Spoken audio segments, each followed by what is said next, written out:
And we're live. Well, hello, everyone. We're super pleased to have Mitchell Lazarus here on the subject of the politics of spectrum sharing. Mitchell's a former counsel at FWCC, former partner, retired at Fletcher, Hildreth. He has earned his living as an electrical engineer, a psychology professor, an education reformer, an educational television developer, a freelance writer, and a telecommunications lawyer. And his many publications include the government warning label on alcoholic beverage packaging that was written by Mitchell. So now you know why he's wearing that Hawaiian shirt. And a novel published last year called The Implosion Method. Highly recommend you guys Google it and get it on Amazon. He received the 2015 NSMA Fellow Award for Lifetime Achievement. He's one of our treasures, and we're so pleased to have him. And welcome aboard, Mitchell, and take it away. Joe, thank you. The shirt has nothing to do with alcohol. The shirt is one that my daughter bought me on the occasion of my retirement to wear during presentations to signify my retirement. And as Joe mentioned, I did represent the fixed wireless community and have some prejudices that will come out a little later in this talk. I'm going to start with information that people on this call probably know much better than I do, but I want to start there to set context. I'm going to try to get my slides up on the screen. Stand by.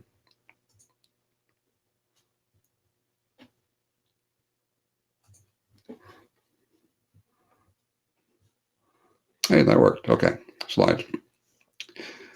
Okay, our story begins in the late 1970s when the first single chip DSP became available, thereby greatly reducing the cost of digital radio and spurring a growth in digital radio, which is still accelerating today. And that, of course, put pressure on the spectrum it had not seen before. And as digital radio expands and as more and more devices become radio-based, the demands on the spectrum continue to increase. They say about real estate, they're not making any more of it. They say the same is true of spectrum, but it's really not. We are getting more spectrum. But it has to be at the higher frequencies, which are expensive to design for, and those frequencies have short range and poor wall penetration and are not suitable for a lot of purposes. The most useful spectrum, below 30 gigahertz, as a result, has become very heavily shared. We're going to talk about sharing today. And I'll note that sharing has now become so important to the economy, to civilization, to people's personal lives. We could not run the world today as we run it without extensive spectrum sharing.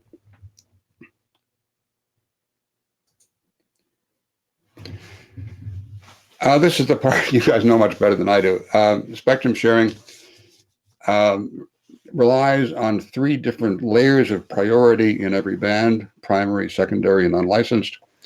The basic rule is that a user at any one of these levels has to protect users at higher levels and has to avoid causing harmful interference into higher levels, must accept harmful interference from higher levels, but can interfere with impunity to the levels below.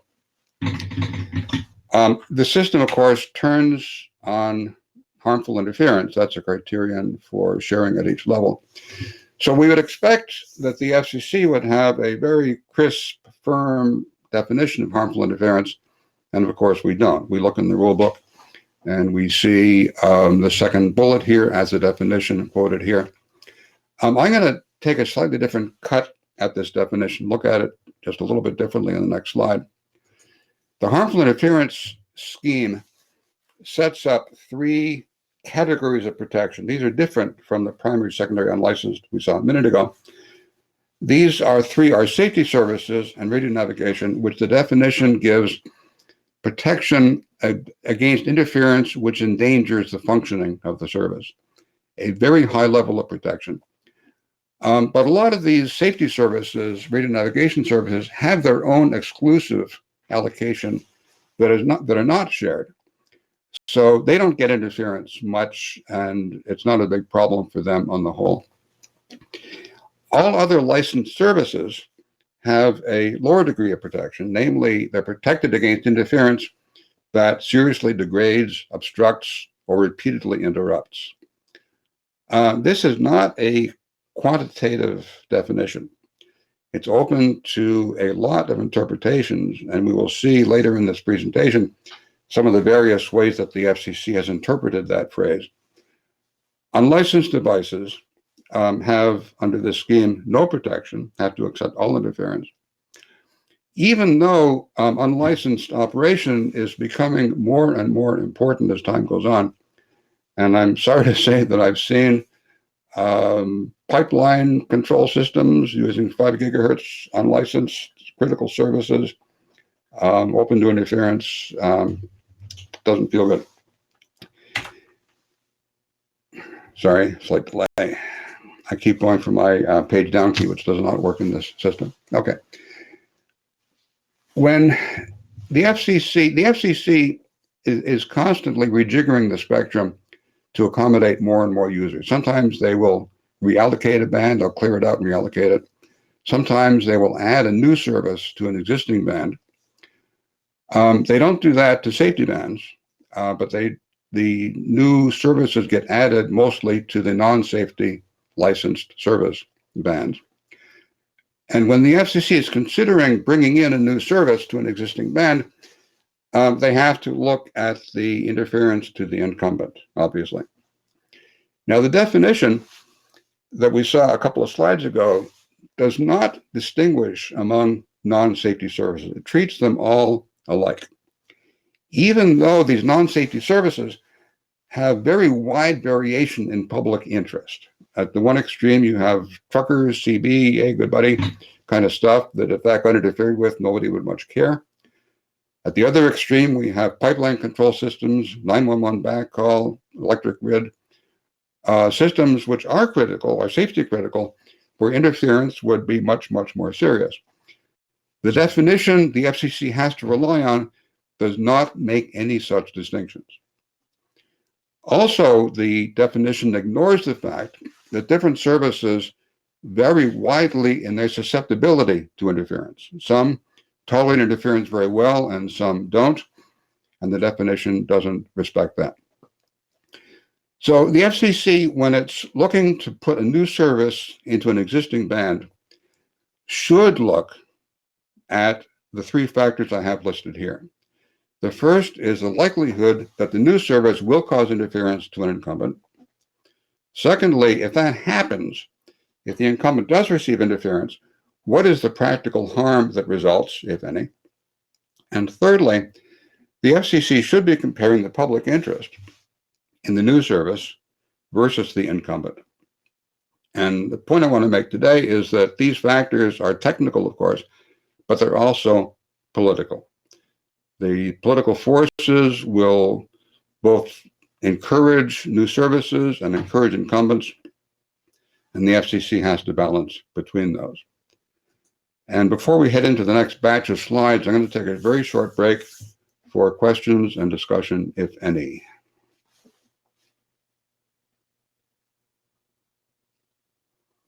And hearing none, still hearing none, I will proceed. I want to look at a series of case studies, cases in which the FCC had to introduce or chose to introduce a new service to an existing band, and how it evaluated the interference factors in making those decisions. I picked these partly because I've been involved in all of them, so I know some of the backstory, some of the inside baseball and what happened. But there are dozens more that I did not select that I could have used just as well. The first one is an oldie but goodie, original Spread Spectrum back in 1985, for those of you who have been around long enough. Some of you might know Michael Marcus, now a consultant. He was then at the FCC and pretty much single-handedly pushed Spread Spectrum through. Nobody knew what the result would be, and the result, of course, has been just spectacularly successful. The new entrant to the band was data communication. Still a kind of a new concept back in '85. There was not a lot of data radio back then. Frequencies are listed on the slide. You all know these frequencies. The incumbents in those bands were ISM, industrial, scientific, medical, noisy radio devices, plus amateur bands, plus some military radar. The incoming service, the spread spectrum service, had a maximum power of 4 watts EIRP, which is pretty high for unlicensed. And I've not gone back to look, but I'm guessing that was the highest power for unlicensed at that time. We've seen much higher powers, of course, up at 60 gigahertz. But back then, that was a lot of power for unlicensed. And the interference likelihood to the incumbents was actually pretty high. 4 watts is a lot of power, and it made a lot of noise. When the FCC first proposed spread spectrum, it did not propose a specific band, or it proposed many possible bands. The radio using community rose up as one and yelled in unison, "Not in my band." Everybody thought this was a terrific idea, but not in their band. So the FCC, in what I thought was a brilliant decision, authorized spread spectrum in 3 ISM bands, the ones listed on the previous slide. And they reasoned, I think, that somebody who's going to do radio communication in an ISM band, like the amateurs, for example, in those bands, because the bands are ISM and because ISM is allowed unlimited power in its own bands, people using those bands had no expectation of quiet spectrum. And if something else came into the band that made noise and caused interference, well, they really did not have a lot of grounds to complain because the band was noisy to begin with. And the amateurs objected, but that's the argument that prevailed. The FCC adopted the order. The public interest in this idea in 1985 was completely unknown. Nobody had any idea what was going to happen there. And it took a while to get started. It wasn't until the mid-90s, late 90s, that we began to see a lot of traffic in the band. But today, these bands have enormously high public interest. They carry Wi-Fi, Bluetooth, Zigbee, dozens and dozens of other protocols and other services. We kind of could not live without them at this point. As a political matter, the FCC dodged objections by going to ISM bands, and it turned out to be one of the most successful decisions ever. That was just a total winner all around. Second case study. This one is much harder, ultrawide band. Those of you who were involved in this proceeding, I hope you've recovered by now. It was a tough one. I call myself a survivor of this proceeding. The proposal was to allow very low power emissions between 960 megahertz and 10.6 gigahertz, basically most of the useful spectrum, at very low power. The highest power at any band for any device was negative 41.3 dBm, which is the default 15.209 limit. It's also the digital device limit for consumer devices. It's a number that a lot of devices in the spectrum use and don't cause interference, and the FCC figured we'll throw in this one also at that same level, and it shouldn't cause a lot of trouble. It offered extra protection in some bands from some kinds of devices, the worst case being GPS, which demanded very, very low emissions, which they got, negative 85.3 dBm. At the time of this proceeding, there were maybe half a dozen labs in the world that could actually measure this level. But during the proceeding, the idea received a lot of opposition. And I just flipped through the proceeding a few years ago and made a list of the entities, interests that objected to ultrawide band, and this is that list. And you might ask, looking at this list, did anybody not oppose? And the answer is yes, fixed service did not oppose. We looked at the numbers, did the arithmetic, figured that that level of emissions would not cause any harmful interference to fixed service, and we did not object. The most vehement objections came from the GPS community, FAA, NASA, and the military, who lobbied very, very hard to stop this. And notice, please, that GPS, FAA, NASA, and the military have enormous political clout collectively in this country, and they made a lot of noise. And I think they expected to prevail, but they didn't. The likelihood of interference, very, very low. The public interest in this proceeding was not so much in the services that would be offered in the band, but the concept of taking fully occupied spectrum and extracting more use out of it without causing interference to the incumbents. That idea of taking an occupied band and using it in additional ways was the exciting element here. The promise initially was for very high speed, short range data transmission. One company used to call it Bluetooth on steroids, and various clever kinds of imaging. The communication never really happened because the companies got into a standards fight at IEEE, which is about the stupidest thing you can do in this business. And the communications never took off. There is a wireless microphone made by one company that uses ultrawide band, a few other very niche specialized applications, but they're kind of rare. The imaging side did take off, became very successful, and companies learned to do positioning very accurately and inexpensively using ultrawide band. Ground penetrating radar is, of course, a big hit. A lot of medical imaging you can see on the screen. The new Apple AirTags announced last week, they use ultrawide band also, and apparently very successfully. So despite the very high public interest in the opponents, the FCC looked at the technical issues.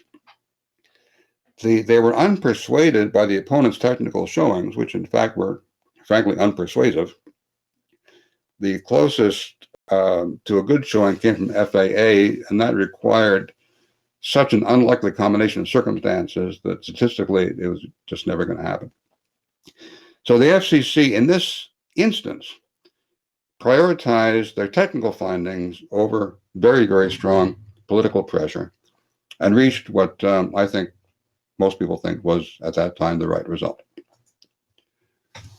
Third case, broadband over power line. The entrant was going to provide broadband internet delivery over the electrical wires. Nice idea. Frequencies 1.705, which is just above the AM band, up to 80 megahertz. I think the 80 was kind of arbitrary. It's going to be unlicensed, and the emission limits proposed were the very low numbers in 15.209, 15.109, the default emission limits for unlicensed devices, which, as I say, are very, very quiet. The incumbents, well, look at that frequency range. There are a lot of incumbents. The ones we heard the most from were mobile radio, who didn't mind, made a pro forma objection, really didn't mind that much. The amateurs objected vehemently, I think puts it very mildly. Those of you who are around will know what I mean. BPO was going to shut down amateur radio. They used it as a fundraising mechanism, as a way to get more members to the associations. They argued that the BPL system would turn a city's electrical wires into a city-sized antenna and cause interference. All of this is, of course, very overblown. If you actually take measurements, you would find that you see significant interference within a few meters of a pole that has BPL equipment on it. But if you move a few meters away from that pole, the interference disappears. We ran tests with two-way radio at 30 to 50 megahertz, found no diminution of effective range. If you're not standing under the pole, you're not going to see the interference, basically.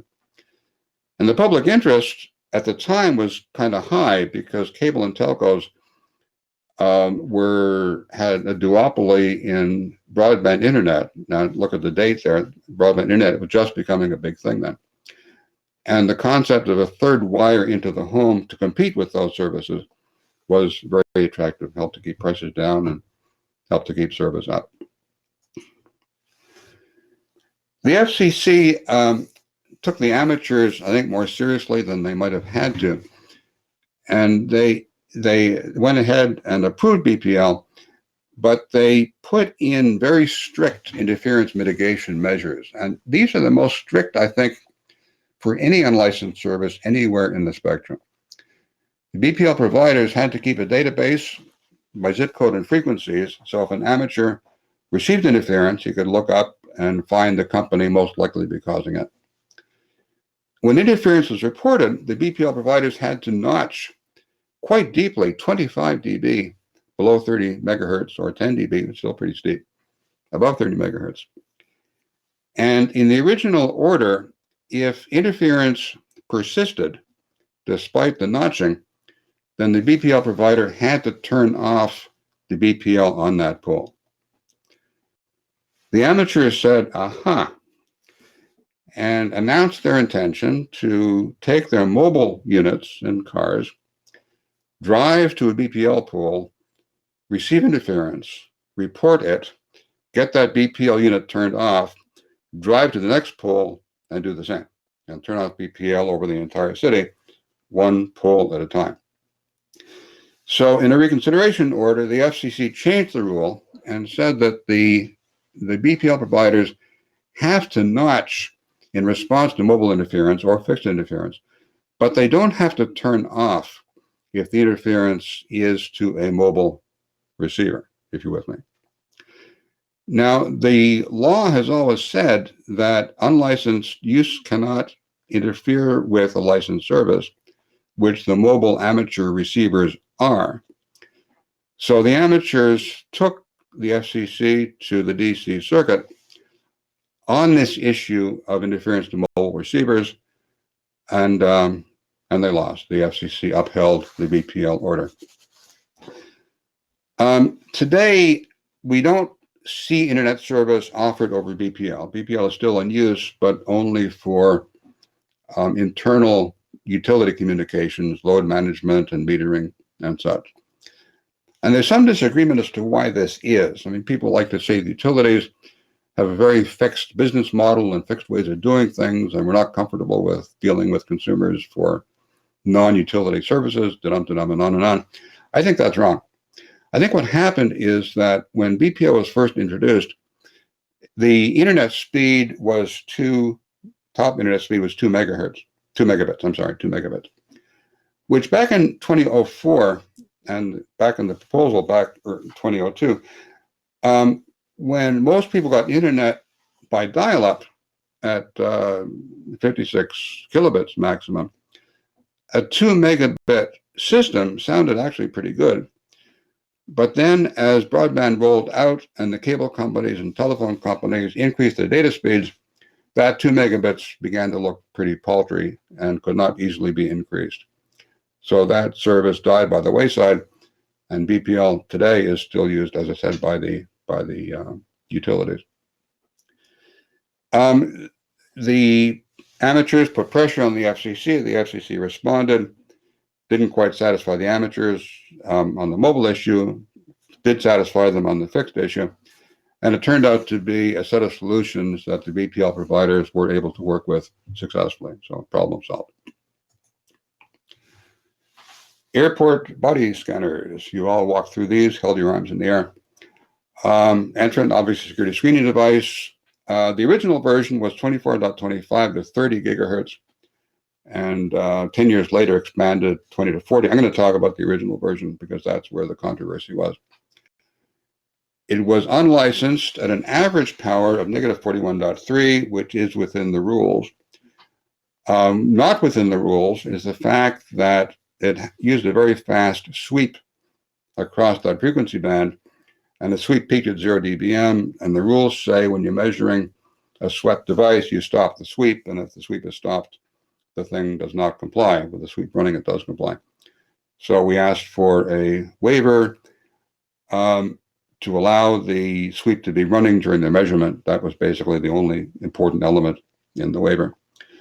The incumbents here were fixed wireless at 24 and 28 gigahertz, LNDS and 28 gigahertz. And at this time, there were a lot of these lengths that were licensed, but very few had been constructed. Nevertheless, the licensees raised very strong objections to this system, asked for shielding that was not practical, and made themselves very well known at the FCC on this point. The likelihood of interference in reality was pretty low. The fast sweep would go through a receiver bandwidth so fast the receiver would not have time to respond before the sweep had gone on somewhere else. And the opposition that was filed had some pretty fanciful interference scenarios. There was one that particular that involved a fixed service receiver and an airport security device operating within range of an open door, and there's a puddle of water that's reflecting the radio waves from the security device to the fixed receiver. I'm not making this up.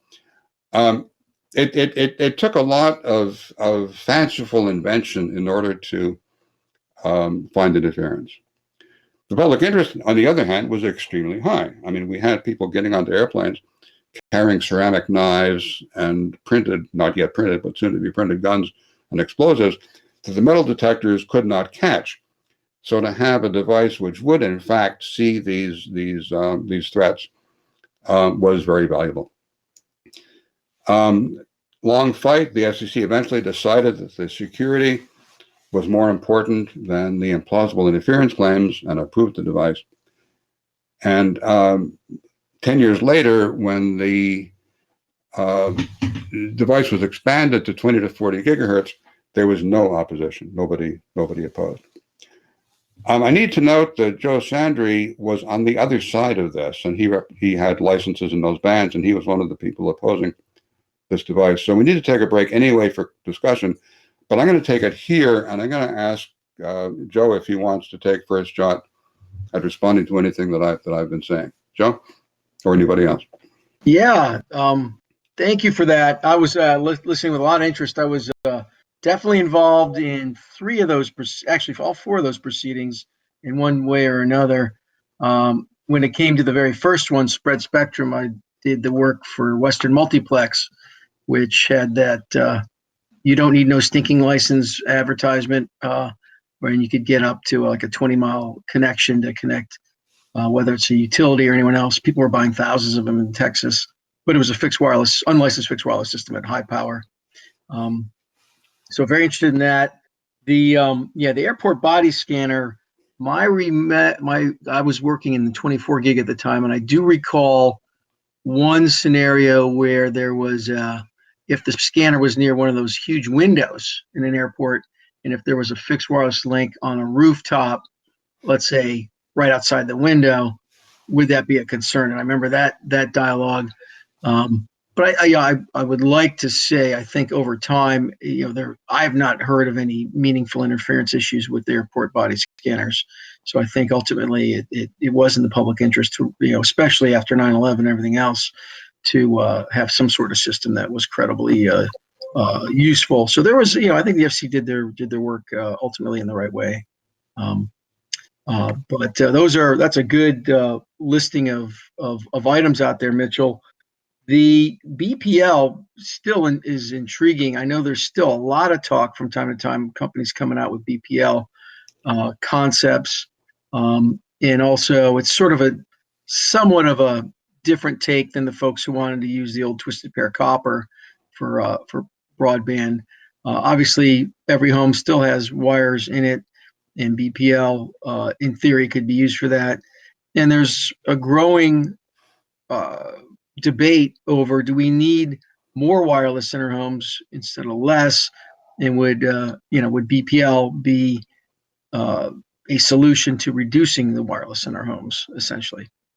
So I don't know if you've been running across any of that dialogue, but those are all things that come straight to mind. Any thoughts on that, Mitchell? What I'm seeing mostly is BPL inside the house. Using BPL plug-in devices internally in the house instead of Wi-Fi. I'm not seeing a lot of interest in using the outside power lines for transmission anymore, for data transmission. Thank you, Joe. Marianne, anybody else speaking up? Not yet. If anyone, as a reminder, has any questions, you can either type them in the chat or the question section, or raise your hand at the bottom of your screen. That is preferred. It's much more interactive that way. But Mitchell, nothing as of now, so we can continue if you'd like, and I'll keep an eye on the raised hand section. Thank you. I will continue, and we'll have a little more time at the end if there's discussion then. Two more case studies. This is a surveillance robot that the police used, for example, in hostage situations. The little thing on the right, you can toss that into a window. It runs around the room under control of a joystick on the controller on the left. Has a TV camera in it, a microphone, and you see on the controller TV screen what the robot sees. So the police could figure out where the hostages were, where the bad guys were, what the weaponry was, and sort of know the situation before they went in. Firefighters liked it for the same kind of reason. They could get a look around the inside before they went in, and it was a real safety element for them. This had to be in the low 100 megahertz in order for the video transmission to get through walls at low power. Very tight engineering requirements. Quarter watt, partly for battery life. We needed an hour battery life. And the FCC, we suggested, the FCC approved it, limiting it to public safety users. You have to have a Part 90.20 license, pardon me, before you could be eligible to use this. Two incumbents in the band. A military radar was the primary incumbent, and the amateurs had a secondary allocation. The military opposed. They have different mechanisms of opposition at the FCC, and I'm not going to go into this in more detail than I have to. They used a mechanism the FCC was able to ignore. They had a second mechanism the FCC could not ignore, which the military did not use. So it's as though they said, well, we have to object because we have to object, but we don't really actually mind it that much. The amateurs, on the other hand, objected, again, vehemently, and based the objection on astoundingly unrealistic claims. There was one guy who claimed to have received blanketing interference, his words, 200 miles from the nearest operating robot. Quarter watt, 200 miles, not plausible. Another filing claimed interference to the amateur receivers in the International Space Station, which orbits at, 300 miles? Again, not realistic. And there were no interference projections that, in fact, made any sense at all. The FCC and the public interest here obviously is extremely high. We had a lot of support from police and fire departments who filed numerous pleadings in their own words on their own letterhead. One of them saying, we just don't feel comfortable now without having this in the back of the car. The FCC, to my surprise, delayed approval for about a year while they putzed over the amateurs' technically silly opposition. They eventually approved it, but I was startled that the engineers at the FCC would pay any attention at all to some of the outrageous claims the amateurs had filed. The last example, you knew this was coming. 6 gigahertz Wi-Fi. The entrance is expanded Wi-Fi operation. By the way, George Kaiser is speaking on this tomorrow morning, and so I will not do as much detail as I might, and I will leave George to fill in the important parts. Frequency range 5925 to 7125, which covers the 6 gigahertz fixed service bands, plus a few other things. The power levels that were approved and proposed are high. 36 dBm, that's 4 watts, using automated frequency control. Indoors, 30 dBm, 1 watt, without AFC, uncontrolled, and a proposal pending for outdoor use without AFC at 14 dBm. Again, not yet approved, but proposed. The incumbents are fixed wireless. Now, the fixed wireless community supported the introduction of these devices if they had AFC. And we were discussing with the proponents what the AFC, how the system should work, when the interest suddenly turned to operation without AFC, and that 30 dB indoors without AFC was not acceptable to us, and that's where the discussion turned. Because this band includes a lot of safety critical services. It includes pipeline control, it includes electric grid, water utilities, backhauling, 911 calls, and on and on. It's important stuff. Not tolerant of interference. Also in the band is fixed satellite uplink, which of course was not a problem. And radio astronomers have an allocation there, and they spoke up, but not as loudly as I would have expected.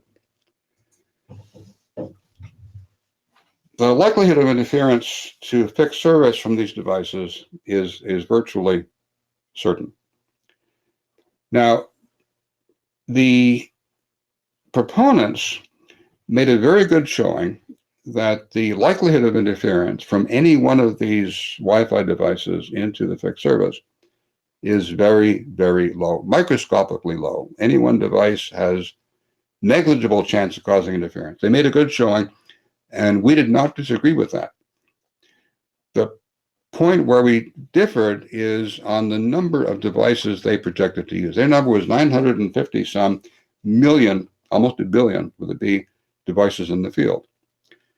And if you take a very low chance of interference per device and evaluate over a billion devices, as we did in the proceeding, the interference becomes statistically certain, not highly probable, but certain for all practical purposes.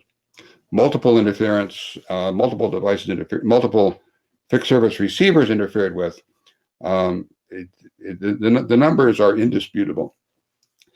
Although the FCC disputed them, and the FCC did that by basically ignoring a lot of the engineering as to propagation model, duty cycle, adjacent channel, building entry, many, many more factors that the FCC, for reasons I don't fully understand, did not apply the technical expertise and simply waved aside good engineering showings without any strong showing in opposition.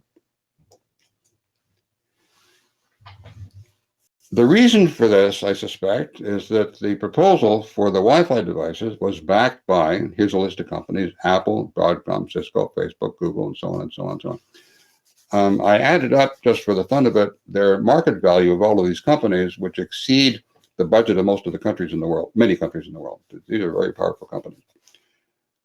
I suspect that the same request to put in uncontrolled 1-watt devices in a critical service band from a small unknown company, the FCC would have laughed them away. The FCC would have said, no, the benefit is not worth the risk, and would have sent them away.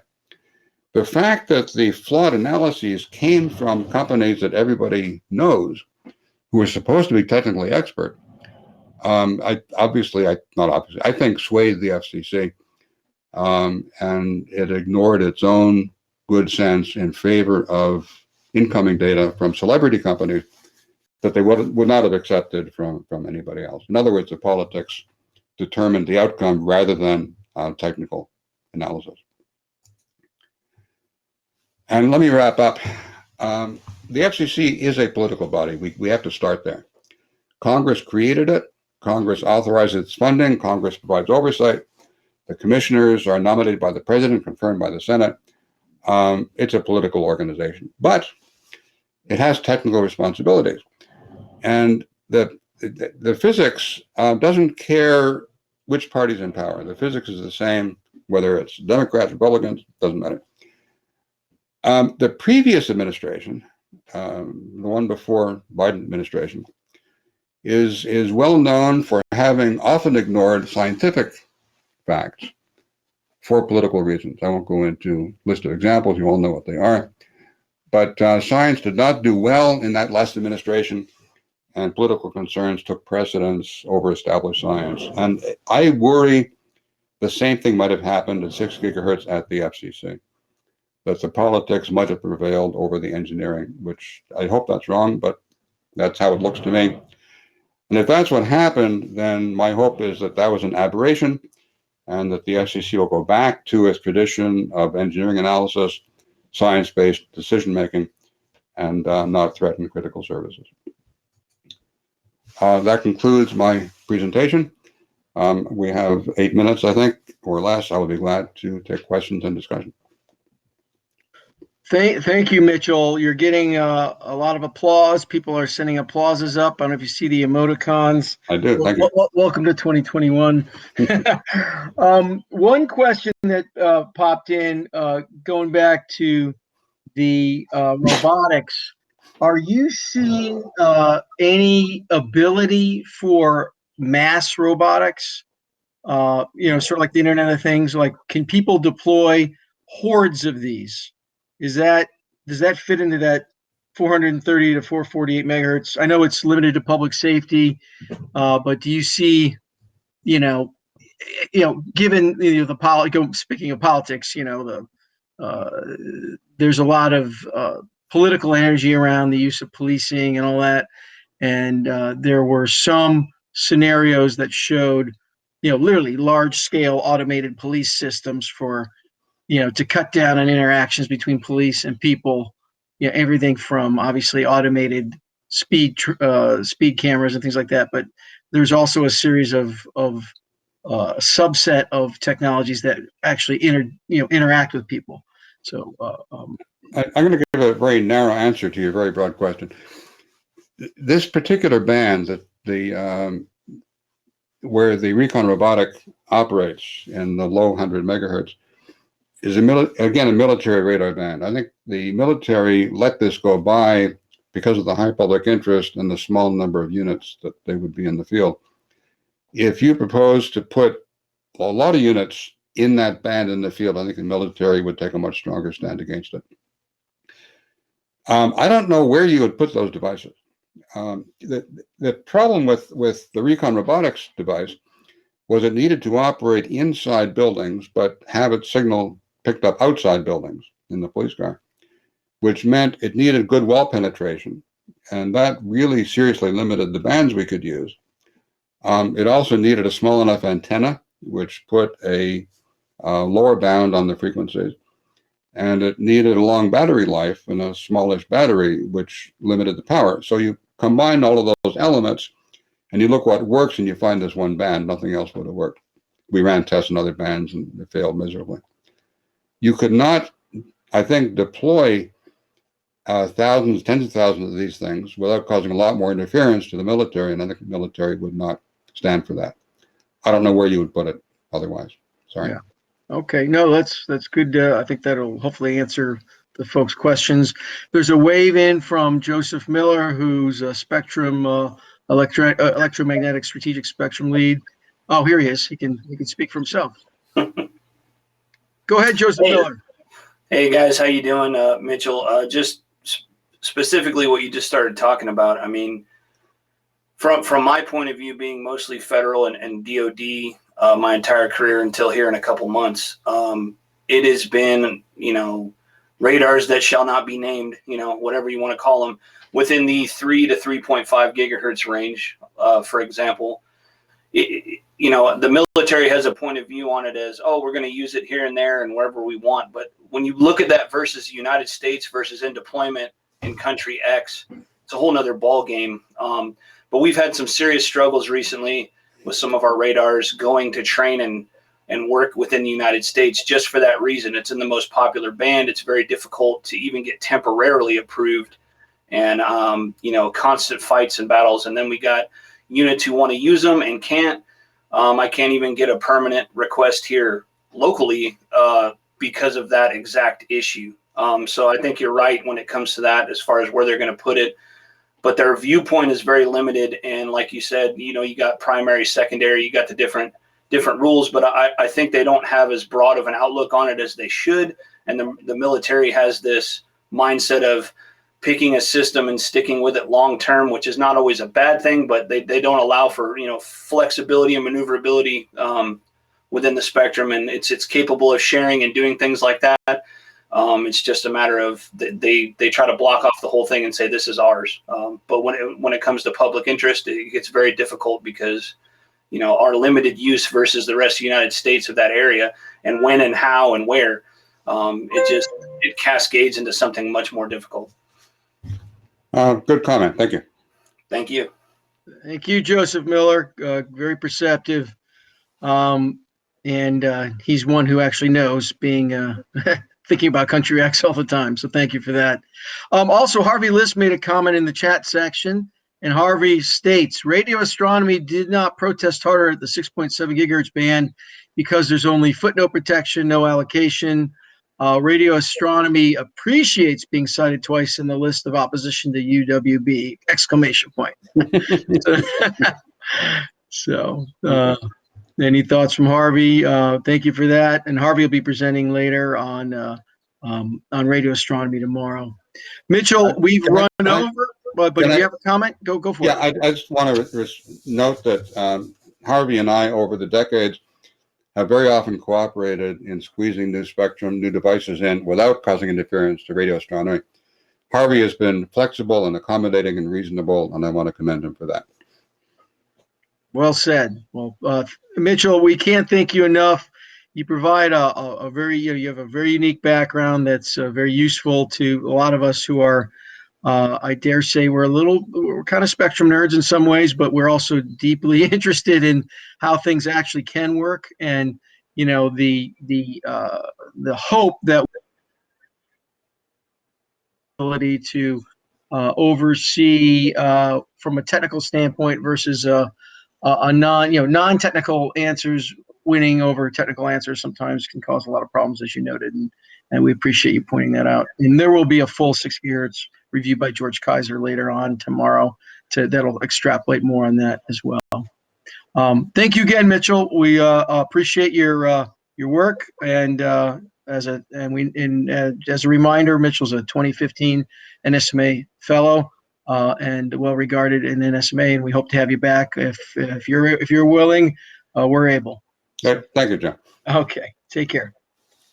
Next up, we have our really innovative gentleman, Thomas Kidd, Director of Strategic Spectrum Policy at the Department of Navy. He'll be up momentarily. Stay tuned.